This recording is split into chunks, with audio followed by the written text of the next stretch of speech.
Apparently, and this has all been officially agreed, we're going to start burning wood to charge massive EVs now.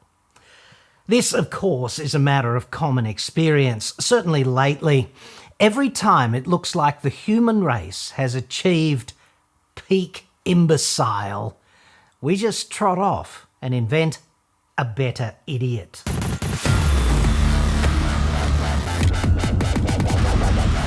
I'm John Cadogan from AutoExpert.com.au. New cars cheap, but Australia only. Website, card.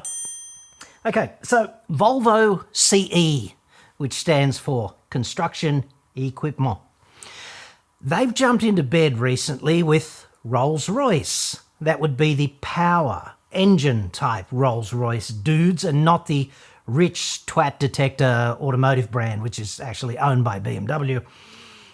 And then they decided jointly that a three-way with a glorified incinerator manufacturer called Air Burners in America might be rather nice to, spice things up. Volvo has this giant 23-ton battery electric excavator, which just seems like such a good idea. Think you'd agree? Air Burners has a giant wood-burning incinerator with delusions of grandeur, obviously, and a steam turbine jammed fair up its rectum. And Rolls-Royce said, apparently, here's a giant 13-ton battery in a shipping container, because clearly the world has too much lithium, nickel, manganese and cobalt, and this stuff just jumps magically out of the earth as you drive by. It would therefore be impolite to waste it. Together, this misguided trio have a solid shot at gold in the upcoming Stupid Ideas Olympics. This video is brought to you by Novated Lease Australia, and also, incidentally, to prove to you that I don't hate EVs, not at all, not even a little bit. If you are an Australian employee, recent government incentives mean that an EV like a Tesla Model 3 could be yours for about the same out-of-pocket cost as a Toyota Corolla. One of these vehicles is, of course, something of a status symbol, and the other is a Toyota Corolla. You have to use a novated lease to take advantage of the government incentives, right? If you do, there's no FBT that's payable on eligible EVs and plug-in hybrids, and you won't pay any GST on the acquisition either, up to a limit which is set every year by the government. Novated Lease Australia can also help you figure all of this out, okay? The easiest way to get in touch with them is to click the card on screen more or less now, or the link in the description. I'll even try to remember to pin one to the friggin' comments, dude. Novated leases allow you to put some of the income you would have otherwise paid in tax to work for you directly, to pay for the vehicle and reduce your taxable income. So you're not just doing it with tax, but some of the money that you would have otherwise paid in tax will help you afford that vehicle. That's why they also call it salary sacrifice, right? More information via the link in the description. Just fill in the form on that webpage on my website and you will get priority access to the team at Novated Lease Australia. Back to this wood-burning business, okay? Because it sounds like April the 1st already. Does it not? Like, how did that happen? At the very least, it's kind of a setup for a really bad dad joke, isn't it? Like, dude, a hillbilly pyromaniac and two European masturbators walk into a forest with a box of matches and a dirty big battery. And the punchline here being that this press release has been regurgitated so faithfully by green virtue signalling press release recyclers, those specialist websites, with not a single hard question or critical comment to be seen. And this, of course, is why modern journalism sucks. Laziness and ignorance collide and become the profession's default settings.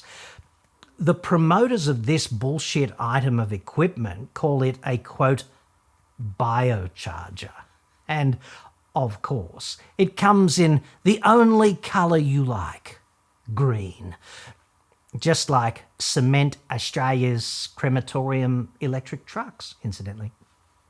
A biocharger is about 1.7 million bucks. American. It's a wood-burning incinerator capable of burning 6 to 8 or 20 tonnes of wood every hour, depending on which of their web pages you read. Incinerator, sounds a bit dirty, doesn't it? So they actually call it an air burner, which I suppose makes it substantially cleaner. The engineer in me does ask rhetorically, what the fuck else are you going to burn anything in practice? Apparently, there's also a brilliant innovation inside called an air curtain. Imagine that. So, they're burning wood in an incinerator, and when the fire is established, they just tweak the air-fuel ratio by blowing extra air on top where the superheated soot coming off the fire burns secondarily. Doing this is actually as old as the hills, right? They make it sound so clever, but as combustion processes go, it's kind of established. Most slow combustion wood stoves in people's lounge rooms have a secondary burn chamber, and this is just that. You can engineer one into a homemade fire pit or go and weld yourself up a rocket stove, and if you do it right, you will virtually eliminate smoke. Dead easy. So it works. It's just not that clever. Sounds great, but the heat produced in this way boils water, which is actually an ethylene glycol and water mix to expand the working fluid's temperature range, operating temperature range. And the fluid ultimately boils, and then it drives a turbine that drives a generator that makes electricity that goes into a giant 13-ton battery. So it's kind of like the way a coal-fired steam power plant works, right? This 13-ton battery, the energy goes in there. It's a stationary battery, and it waits patiently until Volvo's 23-ton excavator's giant battery shits itself, at which point there's probably hours of overnight downtime while electricity goes from shitbox biocharger battery to shitbox Volvo battery. Would it not be miraculous if we could just find an energy-dense liquid available at a fraction of the cost that did the same job cheaper and better and eliminated all this complexity? I suppose we could dream. In addition to the giant 13-ton battery, the incinerator weighs 16 tonnes and the steam turbine generator weighs another 16 tonnes. So this is 45 tonnes of intensively manufactured and resource-intensive monstrosity, and it's there to replace a tank with some diesel fuel in it. Jesus. I would argue that environmental masturbation doesn't get much more enthusiastic than this, at least not typically in a forest. The biocharger's ability to reduce emissions and generate electricity through responsible handling of vegetative waste perfectly aligns with our targets to support our customers with innovative solutions for the transition to clean power generation. Kevin McKinney there, he's the sales dude at Rolls-Royce America. Now, how exactly is this 45-ton abomination an example of reduced emissions? Intrinsically, how is it? How is burning 8 to 20 tons of wood an hour an example of, quote, ability to reduce emissions? Unlike biomass power plants, the biocharger is a fully portable machine that can be relocated to a new site and be operational in approximately 6 hours. Okay, so this is 45 tons of abject portability. Well, you'd probably have to check it. You're not going to be carrying it on, are you? Even in business. So how exactly are we moving it from A to B, I wonder?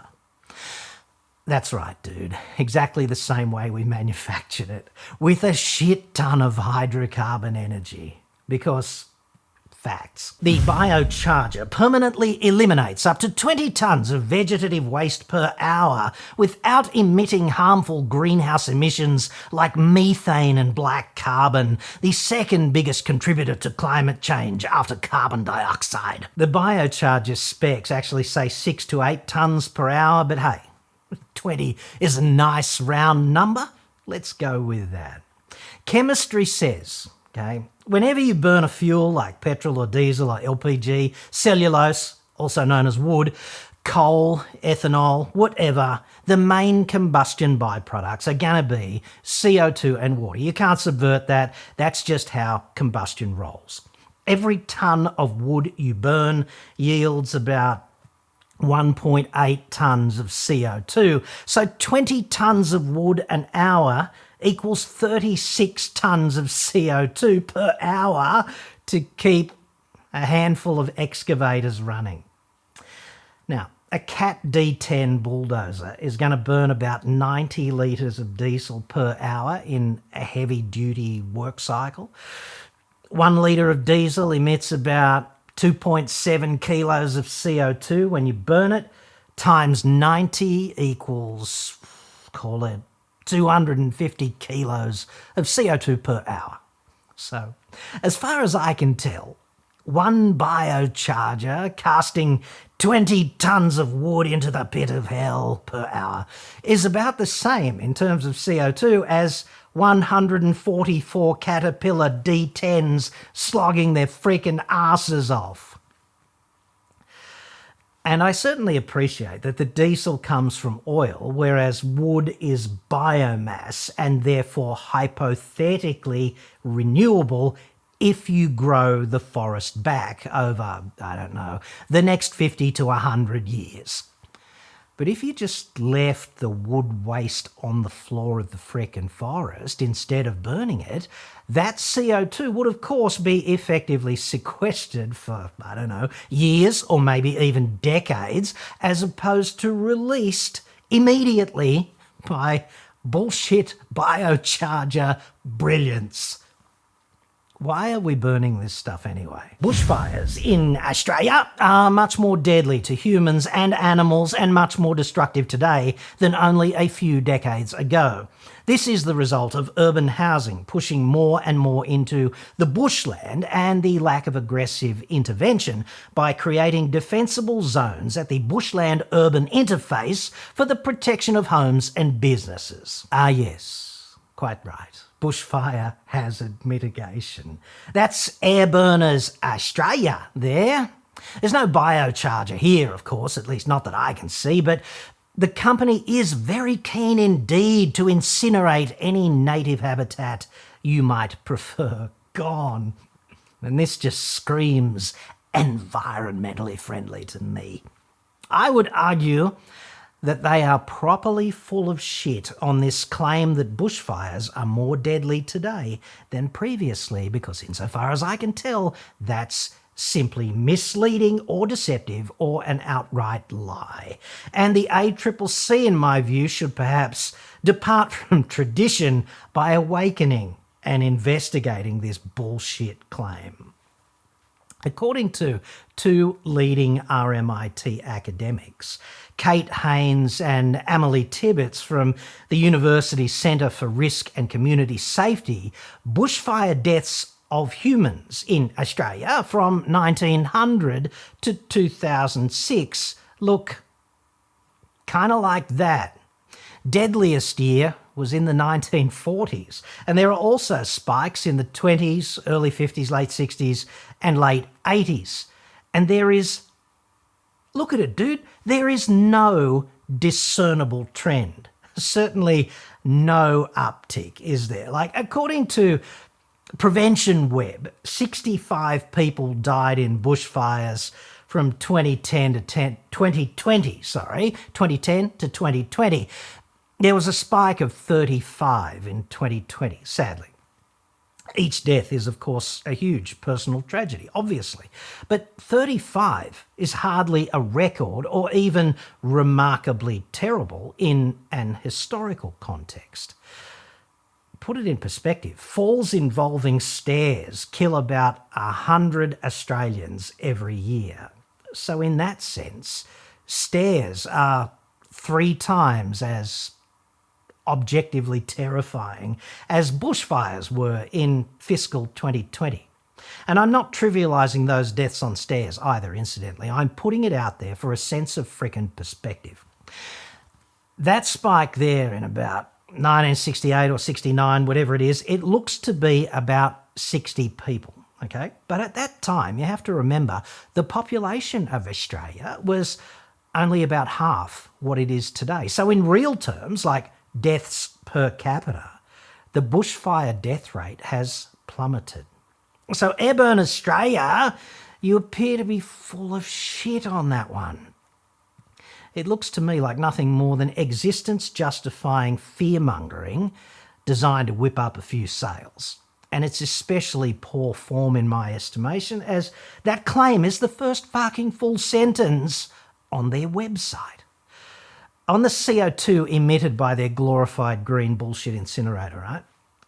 They then explain, if that's the right term, because it achieves near perfect combustion efficiency, all the CO2 that is released is biogenic CO2, the CO2 that the trees took in through photosynthesis while alive, thereby releasing oxygen. Pro tip. If CO2 is in fact the enemy, the planet gives exactly 0 fucks about the pedigree of that emitted CO2. No one cares what his parents were. CO2 from coal, oil, gas, wood, it's all going to function the same. Let us not develop some 2-class system concerning CO2. Green CO2 and brown CO2. Gotta be kidding me. If you are not going to regrow the forest because perhaps you had to knock it all down to build yet another outlying slum of the future with no services or other redeeming town planning attributes, that CO2 is every bit as problematic as CO2 from petrol or diesel or coal or friggin' gas. Back to the bullshit biocharger now, the one in America, with the steam power plant jammed up its anus, and Volvo and Rolls-Royce kindly playing its flute. The biocharger creates and holds 400 to 700 kilowatts per day, depending on options chosen. More than enough energy to recharge 3 or 6 machines. So 3 or 6, but not 2 or 4 or 5 or 7. Got it. Dear morons, this is not how energy works, okay? It's not how power works. It's not how electricity works. The battery doesn't store power. Kilowatts are power. That statement is kind of meaningless. The battery stores energy, which is measured in kilowatt hours. Kilowatt hours are not the same thing as kilowatts. Please try to keep up. If you are actually in this business, you would want to get that right, wouldn't you? It captures energy in wood waste and converts it to electricity to use in battery-operated machinery, saving the cost of diesel fuel. Okay, so now that they've opened this particular door, let's save cost and be super efficient. Being entirely generous, talking like an engineer, they might achieve, I don't know, let's call it 85% efficiency in their bullshit air frying incinerator. The maximum Carnot efficiency for Rankine cycle turbine engines, like steam turbines, is 63%, but steam turbine power plants are typically 40-ish% efficient, and being small doesn't actually help here. So 85% times 40% is about 33%. So good job making something about as efficient as a modern diesel engine. And all up probably only, 5 or 6 times the cost of an equivalent diesel plant and equipment package out in the boonies, all to save a massive $2 a litre. Why innovate in real practical ways which would make an actual difference environmentally today when you can mount a full frontal assault on horseshit mountain in this way? In closing, therefore, thank you sincerely to Volvo, Rolls-Royce and Air Burners for highlighting the ultimate wank at the core of humanity's virtue signalling slog towards the mythical pot of gold at Rainbow's arse, which is otherwise known as net zero.